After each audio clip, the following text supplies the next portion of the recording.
I thought losing Grandma was the worst thing that could happen to me. I was wrong.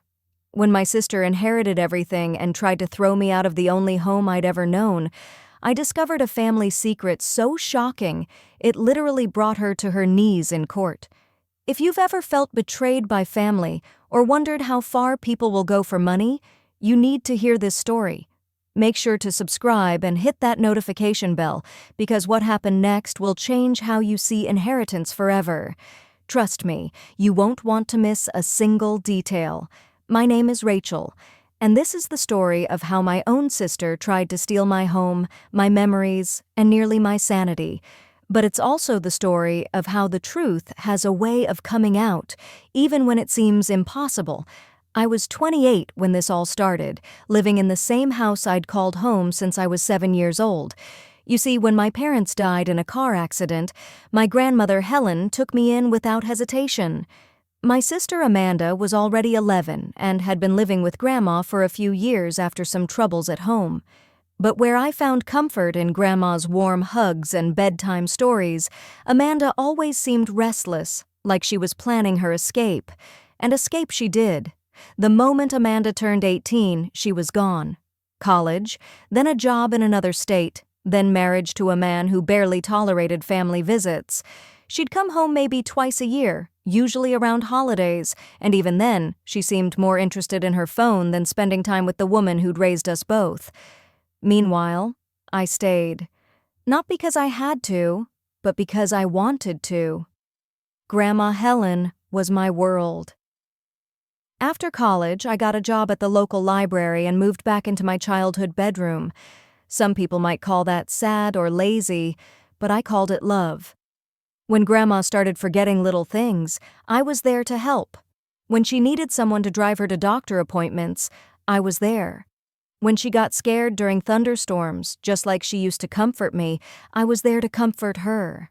For 10 years, it was just us. We had our routines, our inside jokes, our quiet Sunday mornings with coffee and crossword puzzles. Amanda would call occasionally, always seeming hurried, always cutting the conversation short when Grandma started repeating herself or took too long to answer a question. Then, 3 months ago, everything changed. Grandma had a stroke on a Tuesday morning. I found her in the kitchen, still wearing her favorite pink robe, collapsed beside the coffee maker that was still brewing her morning cup. The paramedic said she'd been there for maybe an hour before I found her. She held on for 4 days in the hospital.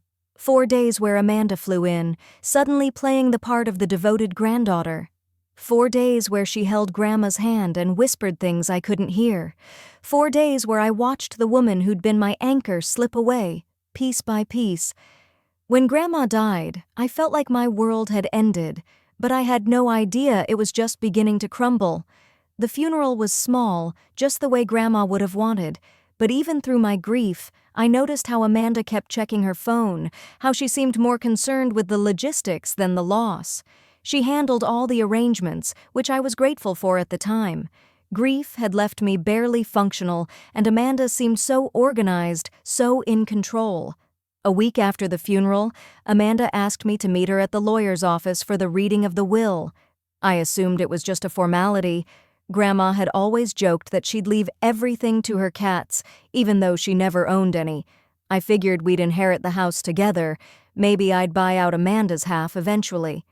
The house wasn't worth much anyway, just a modest 2-story in a quiet neighborhood, but it was home.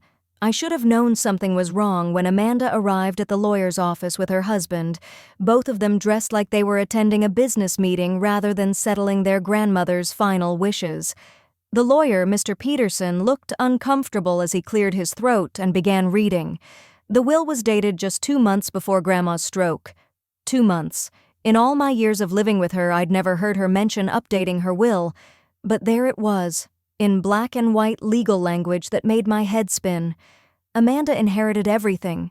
The house, the small savings account, even Grandma's jewelry box with the little ballerina that used to fascinate me as a child. I inherited nothing.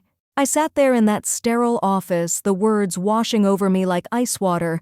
Amanda was nodding, asking practical questions about transferring deeds and accessing bank accounts. Meanwhile, I felt like I was drowning.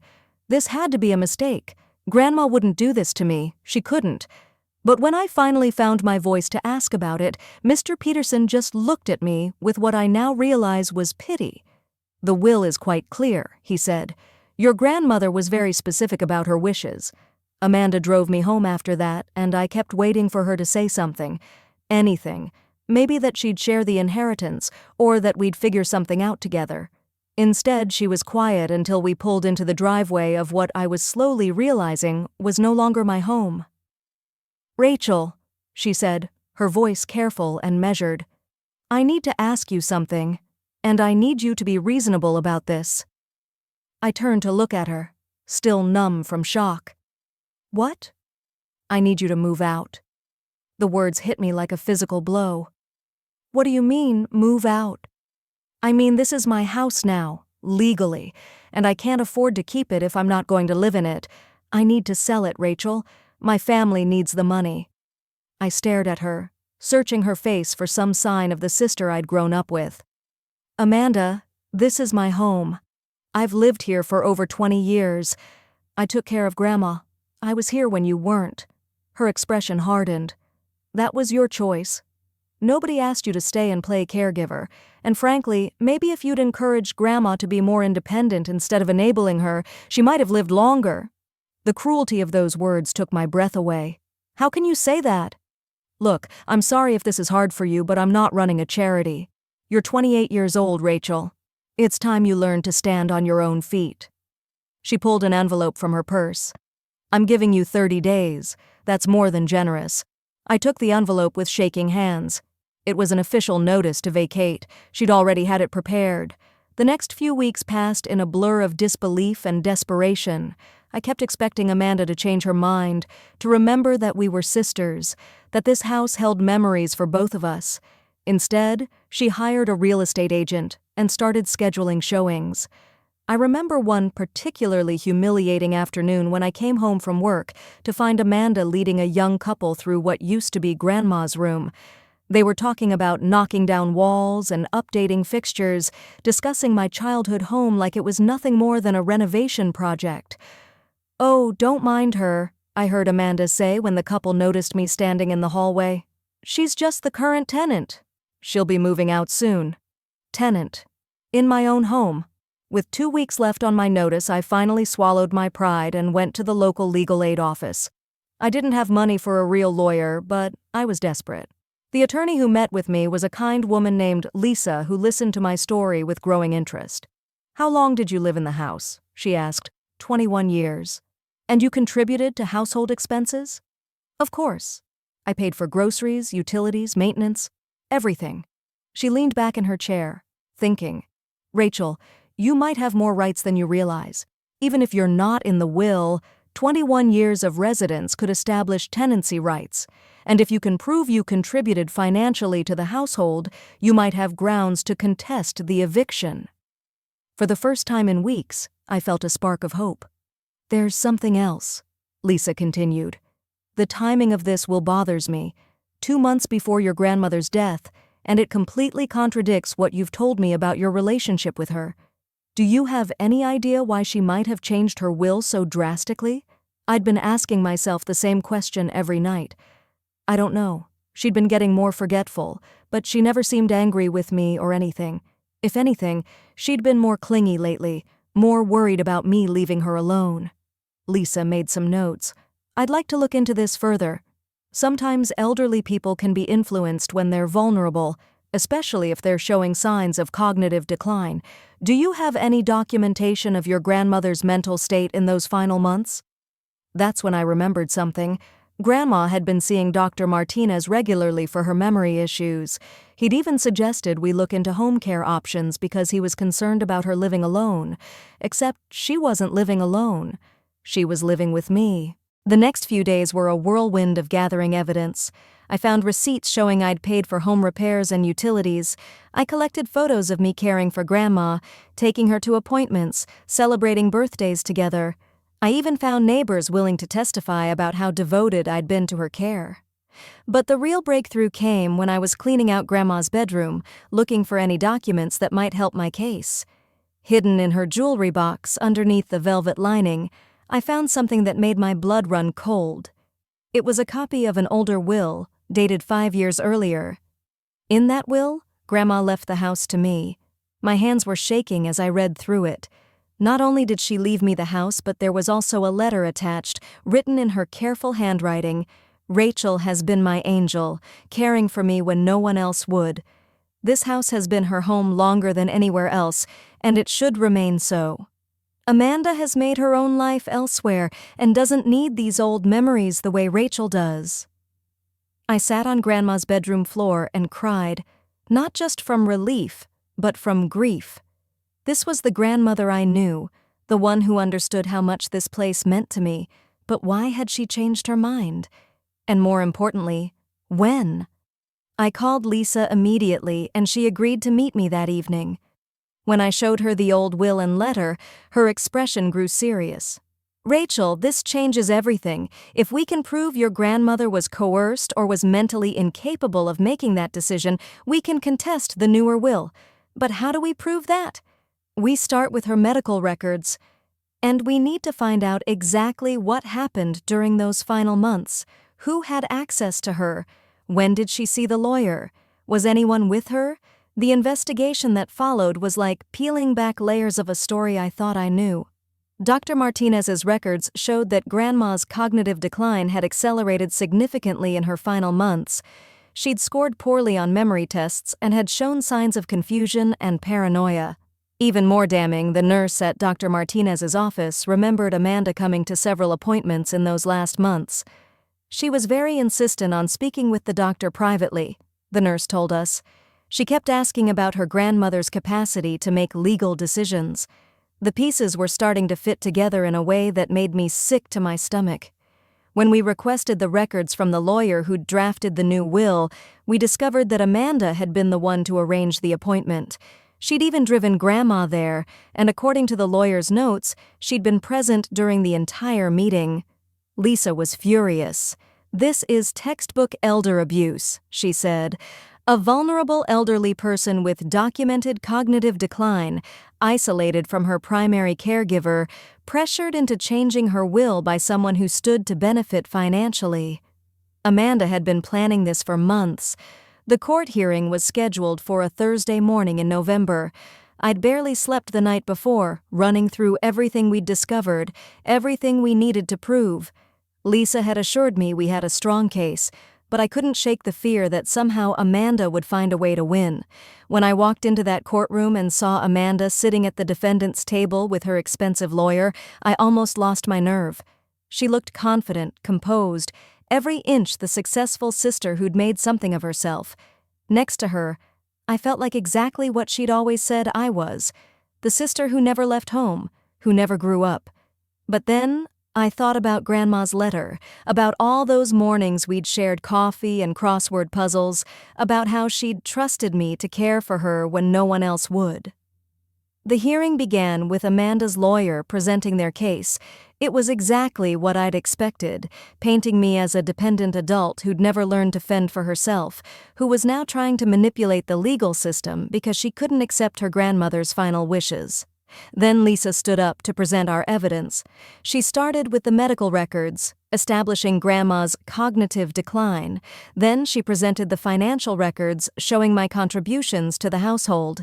The neighbors testified about my devotion to Grandma's care and Amanda's absence from her life. But the moment that changed everything was when Lisa produced the original will. I watched Amanda's face as Lisa read Grandma's letter aloud. For the first time since this whole nightmare began, I saw genuine emotion cross her features. Not anger or frustration, but something that looked almost like guilt. "Furthermore, Your Honor," Lisa continued, "we have evidence that the defendant was present during the creation of the contested will, that she arranged the meeting, and that she had prior knowledge of her grandmother's cognitive impairment." Amanda's lawyer objected, but the damage was done. The evidence was overwhelming. As Lisa laid out the timeline, how Amanda had swooped in during Grandma's most vulnerable period, how she'd isolated her from me during those crucial lawyer visits, I saw Amanda's composure beginning to crack. "Your Honor," Lisa said in closing. This case represents one of the most clear-cut examples of elder financial abuse I've encountered. The defendant systematically exploited her grandmother's declining mental capacity for financial gain, betraying not only her grandmother's true wishes, but also the sister who had devoted her life to their grandmother's care. The judge asked Amanda if she wanted to make a statement. She stood up slowly, her expensive lawyer whispering urgently in her ear, but she waved him off. She started, then stopped. Her voice was barely above a whisper. I never meant for it to go this far. Her lawyer tried to stop her from speaking, but something had broken inside her. I was desperate, she continued, tears starting to flow. My husband lost his job. We were behind on our mortgage. Our kids' college funds were empty. When I saw how much the house had appreciated in value, I thought Grandma wouldn't live much longer anyway, and Rachel would figure something out. She always does. The courtroom was dead silent as Amanda continued her confession. I didn't think she was that confused when we went to the lawyer. I mean, she knew who I was, she could still have conversations. I emphasized how much my family needed help, how Rachel was young and could start over anywhere. I made it sound like it was what she wanted to do. By now, Amanda was sobbing. But she wasn't really capable of making that decision, was she? She trusted me, and I used that trust to take away the one thing that mattered most to Rachel. And then, as if the weight of what she'd done finally hit her all at once, Amanda collapsed. Not dramatically, not like in the movies, but like someone whose legs simply couldn't support them anymore. She crumpled to the floor beside the defendant's table, hyperventilating and shaking. The bailiff called for a medical team, but I found myself standing up, moving toward my sister. Despite everything she'd put me through, she was still the girl who used to check under my bed for monsters when we first moved in with Grandma. The judge ruled in my favor that afternoon. The newer will was declared invalid due to undue influence and Grandma's diminished capacity. The house was mine, just as Grandma had originally intended. But as I watched Amanda being helped from the courtroom, I didn't feel victorious. I felt empty. In the weeks that followed, I tried to reach out to Amanda several times. I even offered to help her family financially, to set up a payment plan that would give her some of the house's value without forcing me to sell. But she was too ashamed to respond to my calls or messages. I still live in Grandma's house, my house now, legally and truly. I've kept it exactly as she would have wanted, with her favorite chair by the window and her collection of ceramic birds on the mantel. Sometimes I still set 2 coffee cups out of habit before remembering I'm alone now. The hardest part isn't the loneliness, though. It's the knowledge that in trying to save my home, I lost my sister. Amanda's actions were wrong, terribly wrong, but I understand the desperation that drove her to them. I wish she'd just talked to me, trusted me enough to ask for help instead of trying to take everything.